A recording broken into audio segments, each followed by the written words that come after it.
Alan McQuade, who is the Senior Vice President of EMEA Sourcing at Bank of America. It's obviously you're right in the centre of all of the economic turmoil that's going on. So I mean, you just gave us a bit of an introduction to a few of the things that you're dealing with at the moment. But what do you think the biggest challenge going into 2009 is going to be for procurement in your sector? I mean, I personally think the personal challenge that's going to be most difficult for us is just not knowing what's around the corner. It's very, very difficult to do any kind of scenario planning. Over the next 6 months or 12 months, it's very difficult to build kind of category strategies or even align yourself to the business strategies. I think the environment has become very reactive, and therefore your procurement function and your sourcing function becomes very reactive to the circumstances. And with that, it just becomes very, very difficult to build that kind of year-on-year platform. You look at your strategy from 12 months ago, and you kind of fast forward that strategy from 12 months ago, and you sort of say, what would the success factors be? Looking back, what would we sort of hang our hat on? And those things are just changing so much at the moment. And therefore, if I build a strategy for 09 and 010 with my US management team, in terms of what they would like to see happening in the EMEA footprint, it just becomes very, very difficult to really sort of build anything sensible. So therefore, the best plans become the most flexible ones because you just know. Okay.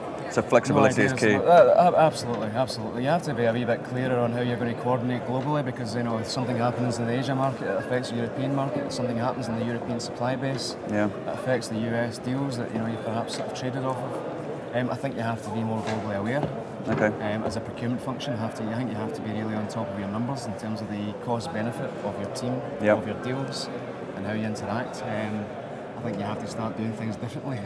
And that cost benefit point is key because procurement's going to be under the microscope more than ever now. I mean, senior executives are going to be looking to you to create that extra value because the top line growth isn't there. It's all costs. It's all coming from the bottom. So. Does that put the pressure on you, or is it nice pressure? Or? I mean, it's no more than usual, and I think I had a conversation last night with Dave Pritchard where we were saying this. There's an element of you should always be doing this anyway. I just think the spotlight is perhaps emphasised and the pressure's kind of cranked up a notch. But we should be doing this anyway. We shouldn't be waiting for a crisis to look good. And the fact is, if you're waiting for the crisis to look good and there's something wrong with the then you're not doing it properly anyway. The CEO and the CIO and the areas that are spending the money, the marketeers, they're not going to come to you if they don't know you and you haven't been delivering for them. I think that's certainly the crux. I think I've said something similar in the past, so I think that's a big part of it. Is just ensuring that you've got some sort of credibility with the decision makers, building in that, because they will turn to you. They'll be saying, "What can we do differently?" And quite often they'll be looking for you to kind of cut your travel deals. They'll be looking for you to renegotiate your outsourced IT. There's a lot more you can do, and it's very much around what else could you offshore. If you look at in-house functions and you come to them with more innovative models, things that have been sort of knocked back 12 months ago. They've been listened to, and they're asking you to develop more of a structured business case on it. It's exciting times, and I think you can make more changes happen in this kind of climate. I just think you need the right head, you need the right staff, and you need the right influences to do that. I was just going to get onto that because we've just been listening to David Pritchard. You were in that session as well. He's got a very well-developed talent management process in place at HSBC. I mean, is it something that you've got a lot of motivation to do, or is it something you're doing? Or? I mean, HSBC are truly a global bank. Bank of America are truly a domestic bank with regional outposts. So a very US-centric staff base and a very US-centric culture and view of the world.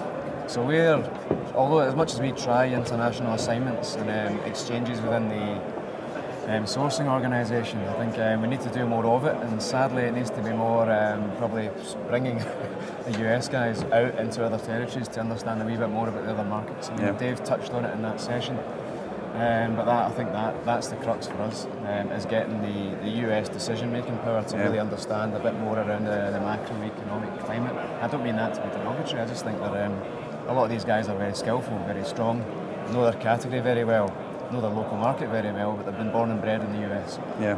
Politically, culturally, and everything else. I think that's difficult when you're trying to run an international sourcing organisation that kind of has a coordinated approach and ebbs and flows with cohesive strategies. It's very difficult when 90% of your headcount and your thinking is going to be US domestic. So for that reason, I think we'll look to do a bit more of what Dave's been already doing for some time now, but there's a difficult cost-benefit case around doing it because it costs money to move people to different regions, and there's not always a very hard case of mathematics to show that it's going to work for you. So take a look at that. Well, good luck with it all. Oh, thank you. Thanks for the time.